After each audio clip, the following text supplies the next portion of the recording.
ஸ்தோத்திரம்.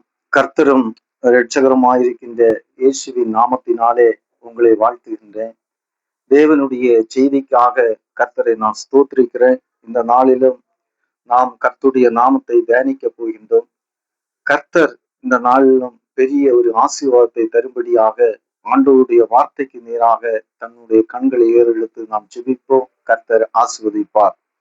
கர்த்தருடைய ஆசீர்வாதம் என்றென்றைக்கும் நமக்கு நிலைநிற்பதற்காய் தேவனுடைய வார்த்தை உட்கொண்டு தேவனுடைய வார்த்தை நிமித்தம் ஆண்டவர் நம்மளை ஆசீர்வதிப்பதற்காக நம்மளை எடுத்து பயன்படுத்துவதற்காக ஆண்டவர் சித்தமாயிருக்கின்றார்.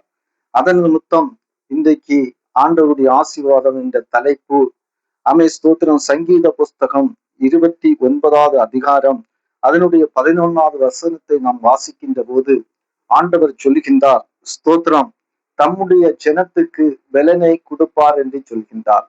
தன்னுடைய ஜனத்துக்கு, தேவனுடைய பிள்ளைகளுக்கு ஆண்டவர் பலனை கொடுக்கின்றார்.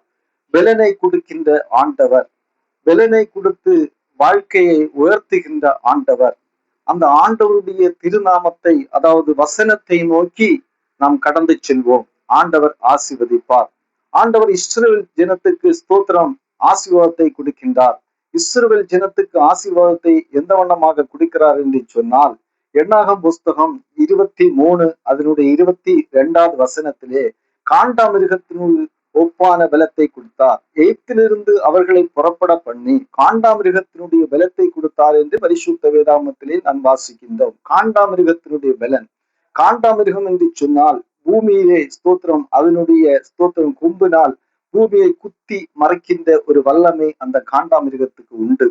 அந்த வல்லமையை போல ஸ்தோத்திரம் அவருடைய பிள்ளைகளுக்கு உழைப்பிலும் நடக்கையிலும் நிலநிற்பதிலும் கனப்படுத்துவதிலும் ஐஸ்வர்யப்படுத்துவதிலும் சம்பத்திலும் ஆண்டவர் பெரிய ஒரு மாற்றத்தையும் பெரிய ஒரு விடுதலையும் பெரிய ஒரு ஆசீர்வாதத்தையும் இஸ்ரவேல் ஜனத்துக்கு கொடுத்தார்.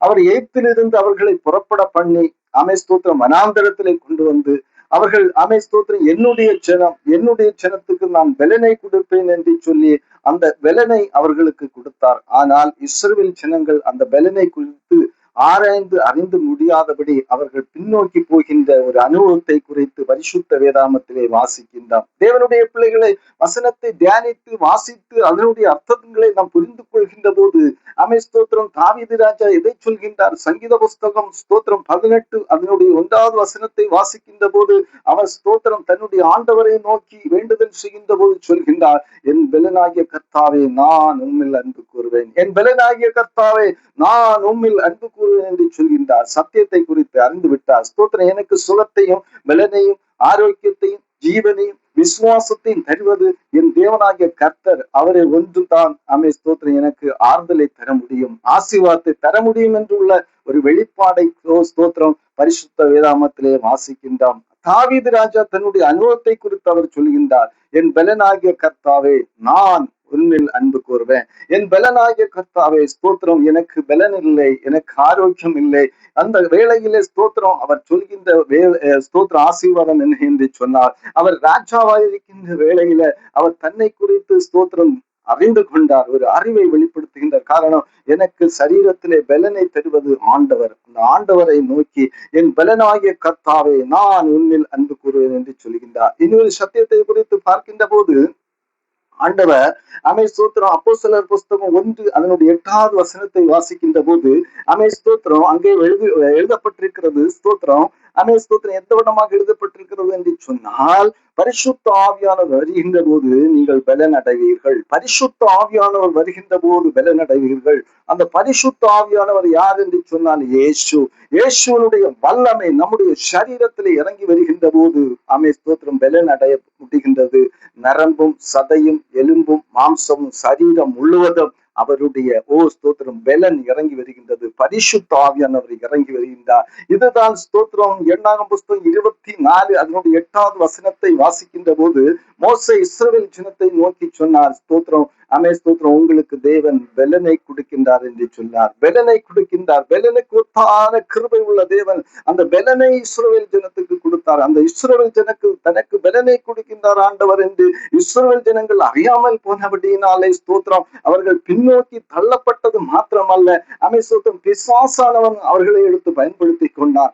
ஆண்டவரோடு நெருங்க விடவில்லை, ஆண்டவரை நோக்கி பார்க்கவில்லை. பிசாசு இன்றைக்கு உலகத்திலே பலவிதமான கிரியைகளை செய்து கொண்டிருக்கிறார். அதுதான் ஆண்டவர் சொன்னார். ஸ்தோத்திரம் மத்திய 18:11 18வது வசனம் ஸ்தோத்திரம் 28வது வசனத்தை நாம் வாசிக்கின்ற போது, தேவனுடைய பிள்ளைகளை ஸ்தோத்திரம் வருத்தப்பட்டு பாரம் சோப்பவனே எல்லாரும் என்னிடத்தில் வாருங்கள், உங்களுக்கு இளைப்பாறுதல் தருவேன் என்று சொன்னார். எல்லாரும் என்னிடத்தில் வாருங்கள், இளைப்பாறுதலை தருவேன் என்று சொன்னார்.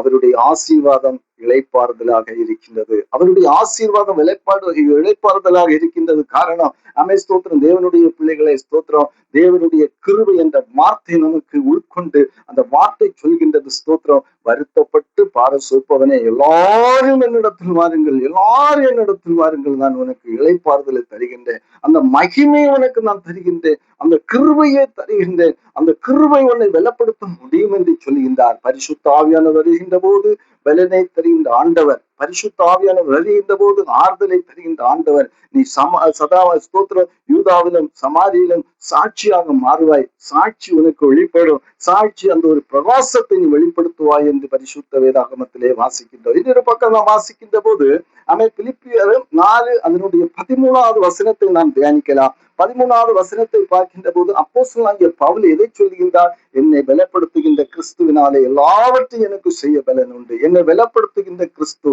என்னை பலனை தருகின்ற கிறிஸ்து, பலனை கொடுப்பது அவர் அறிந்து கொள்கின்றார்.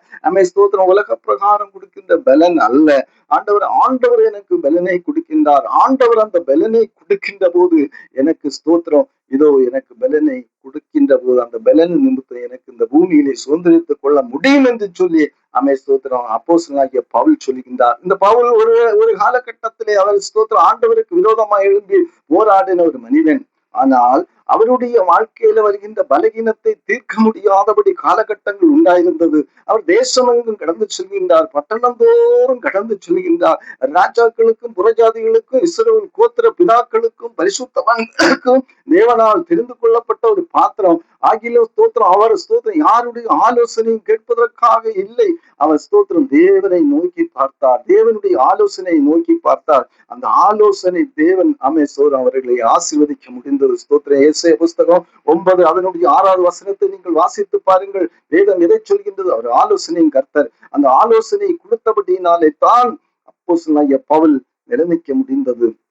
அந்த ஆலோசனையை கொடுக்கின்றார். அந்த ஆலோசனை பலனாக இருந்தது. பலனை கொடுக்கின்றார், ஆறுதலை கொடுக்கின்றார், சமாதானத்தை சந்தோஷத்தை அளிச்சுகின்றார். என் பலனாகிய கர்த்தாவே நான் உண்மையில் அன்பு கூறுவேன் என்று சொல்லி சோத்திரம் தாவீது சொல்கின்ற போது, தேவனுடைய பிள்ளையே ஸ்தோத்திரம் தேவனுடைய வார்த்தை நமக்கு உட்கொள்கின்ற போது, தேவனுடைய வார்த்தை நம்ம தியானிக்கின்ற போது, தேவனுடைய வார்த்தை நமக்குள்ளே இறங்கி அந்த ஆசீர்வதிக்கின்ற போது அந்த ஆசீர்வாதம் நமக்கு பலனை தருகின்றது. அந்த பலனை குறித்து தான் ஸ்தோத்திரம் தாவீது பக்தன் சொல்கின்றான். என் பலனாகிய கர்த்தாவே நான் உண்மை அன்பு கூறுவேன் என்று சொன்னது மாத்திரம் அல்ல, ஸ்தோத்திரம் அவர் சொல்லுகின்ற சத்தியம் என்ன என்று சொன்னால், ஸ்தோத்திரம் தேவனுடைய பலன் எனக்கு இருக்கிறபடியினாலே நான் இஸ்ரவேலுக்கு ஆழ்கை செய்கின்ற போது இஸ்ரவேல் மக்களை, இஸ்ரவேல் ஜனங்களை, இஸ்ரவேல் கோத்திர பிதாக்களை எல்லாரையும் நடத்துகின்ற அந்த பலன் எனக்கு உண்டு என்று சொல்லி அங்கே ஸ்தோத்திரம் அவர் சாட்சி சொல்கின்றார். காரணம் ஸ்தோத்திரம் ஆண்டவர் சொல்கின்றார், என் ஜனத்துக்கு நான் பலனை கொடுப்பேன், என் ஜனத்துக்கு நான் பலனை கொடுப்பேன், என் பிள்ளைகளுக்கு நான் பலனை கொடுப்பேன். கேட்டுக்கொண்டிருக்கிற ஒவ்வொரு பிள்ளைகளையும் கர்த்தர் பலனை கொடுத்து ஆசீர்வதிக்கும்படியாக நாம் ஜெபிப்போம். மறுபடியும் ஒரு வீடியோ பதிவு செய்வதற்காக ஜெபியுங்கள். கர்த்தர் உங்களை ஆசீர்வதிப்பார். நாம் கொடுக்கப்பட்ட ஆசீர்வாதத்தை இன்னொரு மனிதனுக்கு கொடுப்பதற்காக இந்த ஸ்தோத்திரம் வீடியோவை நான் பகிர்ந்து கொள்கிறேன். தேவனுடைய பிள்ளைகளை ஜெபியுங்கள். நீங்களும் இதே போல் தேவனுடைய வார்த்தையை தியானித்து உட்கொண்டு தேவனுடைய சமூகத்திலே ஜெபித்து ஆண்டோடைய விதையை இந்த பூமியிலே விதைப்பதற்காக நீங்கள் ஸ்தோத்திரம் பலன் உள்ள பிள்ளைகளாக காணும்படியாக ஆண்டவருடைய சமூகத்திலிருந்து ஜெபியுங்கள். கர்த்தர் ஆசீர்வதிப்பார். மறுபடியும் தோன்ற கர்த்தருடைய கிருபை ஸ்தோத்திரம் இறங்கி வரும்படியாக ஜெபிப்போம். ஆண்டவர் இந்த வசனத்தின் மூலம் ஆசீர்வதிப்பாராக. ஜெபிப்போமாக. ஹல்லேலூயா. பரிசுத்தமும் இறக்கும் நிறைந்த எங்கள் நல்ல ஆண்டவரே, ஆசீர்வதிக்கப்பட்ட இந்த நேரத்துக்காக நான் ஸ்தோத்திரிக்கிறேன். தகப்பனே கர்த்தாவே, உம்முடைய பலனை உம்முடைய பிள்ளைகளுக்கு நீர் கொடுக்கின்றீர். ஆண்டவரே வருத்தப்பட்டு பார சூப்பவனே, எல்லாரும் என்னிடத்தில் வாருங்கள், இளைப்பாறுதல் பெறுவேன் என்று சொன்னீரே. அந்த வண்ணமா இளைப்பாறுதல் கொடுக்கிற தேவனாகிய கர்த்தர் இந்த நாட்களில் ஸ்தோத்திரம், உம்முடைய சினத்துக்கு காண்டாமிருகத்தினுடைய பலத்தை கொடுத்தீர் ஆண்டவரே. அந்த பலத்தின் நிமித்தம் உம்முடைய சினங்கள் உங்களை தரிசித்தார்கள் என்று பரிசுத்த வேதாகமத்திலே நாங்கள் வாசிக்கின்றோம். உம்முடைய கிருபை உம்முடைய பிள்ளைகளுக்கு கொடுத்து மறுபடியும் தேசத்துல ஒரு நல்ல வளர்ச்சி, தேசத்தில் ஒரு விடுதலையும், குடும்பங்களுக்கு ஒரு விடுதலையும். ஸ்தோத்திரம், இந்த வசனத்தை கேட்டுக்கொண்டிருக்கிற, இந்த செய்தியை கேட்டுக்கொண்டிருக்கிற ஒவ்வொரு ஆத்மாக்களுடைய உள்ளத்தை நீ திறந்து ஆசீர்வதிக்கும்படியா இயேசுவினுடைய நாமத்தினாலே ஜெபிக்கிறோம் ஐயா.